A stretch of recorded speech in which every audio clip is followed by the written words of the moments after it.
And on that note, speaking of reaction, let's just get in a sense of the reaction from the voters at this point. Like we've been telling you, the number game has been stacking up very interestingly. Let's just look at the state-wise breakup at this point, where things stand at 11:17 a.m. Remember, 3 hours into counting. The state of Chhattisgarh, BJP at 50, Congress at 38. So it is a very important day for the BJP and its strategy, the way it's worked out in that crucial state. And speaking of the state of Madhya Pradesh, we've been talking about the way in which this contest has completely blown out the concept of anti-incumbency. Look at the way the numbers have stacked up. The BJP 135, the Congress at 94. That's a very important lesson here for the Congress in the way its strategy has panned out as well. In the state of Rajasthan, BJP 113, the Congress at 70. Another crucial Hindi heartland contest that has far-reaching implications, remember, for the Congress. Let's now look at the state of Telangana, which is going to be coming up in terms of the numbers there. Right, Molly, in Telangana, we can see Congress party leading with 66 votes, while the BRS has garnered 40 votes. We were just talking here with the panelists about the dynastic politics here and how that has not played fairly well in Telangana, where Congress clearly has a massive lead over the other parties, while the BJP has garnered 9 seats. You know, the disconnect in the way in which the strategies have panned out for the Congress, and the gap in the way it wants to portray itself, be it through Rahul Gandhi's Bharat Jodo Yatra, be it through the way in which Priyanka Gandhi has tried to strike a chord with the women voters, but clearly those strategies have not worked out when we are looking at the numbers in the states. Let's pull out those numbers once again. Chhattisgarh, Madhya Pradesh, Rajasthan, we will be getting you those constant updates on those numbers as well, but that's where things lie at this point. The issue of farmers' welfare, women empowerment, education, healthcare, these have been the main focal points, remember, that have a lot of lessons as well for the Congress, because remember, it is going to be in an introspection mode over the next couple of days. We will also see the India Opposition Alliance, in fact, sitting down on the 6th of December to actually take notes and lessons from what has panned out today.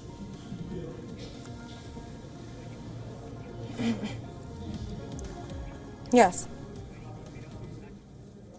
And joining us live on the broadcast is Salman Sos, spokesperson for the Congress party. Thank you so much for joining us on WION, Mr. Sos. Thank you so much. Right, Mr. Sos, the early leads and trends have come out. Congress has taken decisive lead in Telangana. There's a neck-and-neck fight in Chhattisgarh, while BJP has taken the lead in Rajasthan and Madhya Pradesh. How are you assessing the early trends? Well, obviously, as a congressperson, I'm happy about the results in Telangana, but not so happy about Madhya Pradesh, especially. But, you know, we've tried to make a fight of it in Chhattisgarh and Rajasthan. So let's see what the final tally looks like. I think we could have done better. Clearly, our party workers and leaders fought very hard. But at the same time, something has not worked, especially in Rajasthan. We have to understand why, and despite all of our efforts. And then we have to learn from that. As far as Telangana is concerned, I think clearly a shot in our arm that we have breached possibly a very, very important state for us going forward. So we also have to learn from Telangana, by the way, as to why we are doing so well there. So all in all, I think some positives and some not so good things. But let's see what the final results bring. I want to ask you at this point, if we just look at the way in which the mood of the voters will be dissected in the run-up to the 2024 nationwide vote, 5 months to go, a lot of introspection that, of course, the party will be doing as far as these election results are concerned. But through the course of the day, the way in which the numbers stack up, do you think the Congress will have enough time to actually catch up with the kind of introspection that it has been doing over the last few years and the way in which these results will pan out, will it be enough time for it to actually change course? If things are not working out in its favor at this point, will less than 6 months be enough? I think the Madhya Pradesh results that we are seeing right now are, testimony to the fact that things can change very quickly and dramatically in elections. And, nobody was expecting this result in Madhya Pradesh, for example. Most people were not expecting this. Now, if you talked about Madhya Pradesh 2-3 months back. Clean seat. Yes, go ahead. So if you look at Madhya Pradesh just a few months back, or if you even Chhattisgarh, Congress, everybody was giving Congress a major lead. It was almost like a foregone conclusion. But right now, the situation is very different and things have changed. So in politics, things can change dramatically and quickly. Telangana, 6 months back, nobody was giving us a shot. And here we are at the cusp of a pretty significant, comeback. That will have ramifications for the country's politics. That is my view. So things can change. There's still a lot of time left. We have called the meeting of the India Alliance partners, I think, in the next couple of days, because we now need to put together a strategy for the Lok Sabha elections. Right. Talking about that, how do you think the assembly elections will augur for the newly formed alliance, INDIA, considering there's also a meeting planned? So, as far as the India Alliance is concerned, that the main objective for that alliance was to contest the general election, that is coming up. So that was already in some ways in the works. But now that this election is over, of course, the natural thing for all of us to do is to now meet. And obviously, we had to review what happened in these elections, but these elections are not the same as the Lok Sabha election. The Lok Sabha election is going to be very different, fought across the country, and the issues will be different to some extent, similar to some extent. I think the socioeconomic issues that socioeconomic issues that we saw in this election, and in this, I would say there has been one success of the Congress party, and that is the issues this time have been of the nature that we've been trying to push. And I think the BJP has also, tried to respond to that. And I think that is what you see in Madhya Pradesh. So I think socioeconomic issues will obviously be an important part, but also at the national level, there are other issues that will come up. And so it won't be the same kind of election in April, I think. Right. I get the need for optimism within the Congress's camp right now.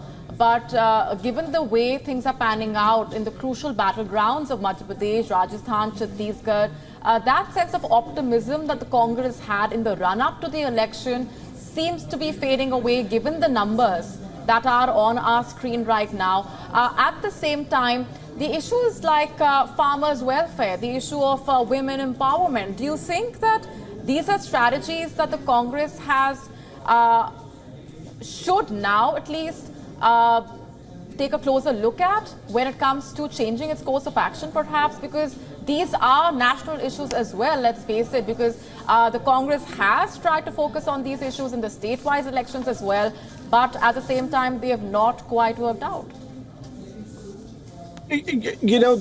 Undoubtedly, the results as they stand right now are disappointing to some extent for us, even though in Telangana we're delighted by the results in Telangana.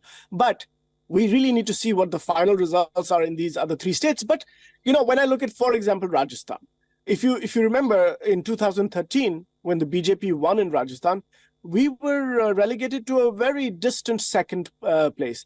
This time, what you see in Rajasthan is a closer fight. So it's not as if BJP has run away with the election in Rajasthan. And if I'm looking at the Madhya Pradesh numbers also, some trends indicate that, yes, BJP has done very, very well. But it is, the Congress also seems to be still hanging in there in many, many seats. So I think the fight is closer in these elections than it was the case in 2008. In 2018, for example, in Chhattisgarh, Congress got a decisive victory. This time, it's a very different situation.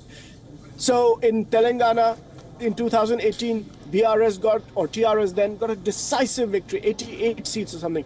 This time, the situation is very different. So anything can happen, but I think what I'm happy about, if I can be happy about anything, is there are two things that I really think are important for for me as a congressperson to be optimistic about. One, the issues that we raised have been the issues of these elections, and the second thing is that we have fought hard, and fighting hard has resulted in at least making a stand in all of these states, everywhere. So I think I don't know what will happen in Mizoram, but at least in these 4 states, we've fought, and I think the results show that we are standing everywhere to some extent. Well, yes, disappointing is the term that you used for the Congress at this point, and like we've been saying, the December 6th meeting that the opposition alliance will be having will involve a lot of introspection into what did not work out for the Congress, and also let's face it, this election has far-reaching implications for the Congress's position within that alliance as well. So we're leaving it there for the moment. Thanks very much for joining us here on the broadcast.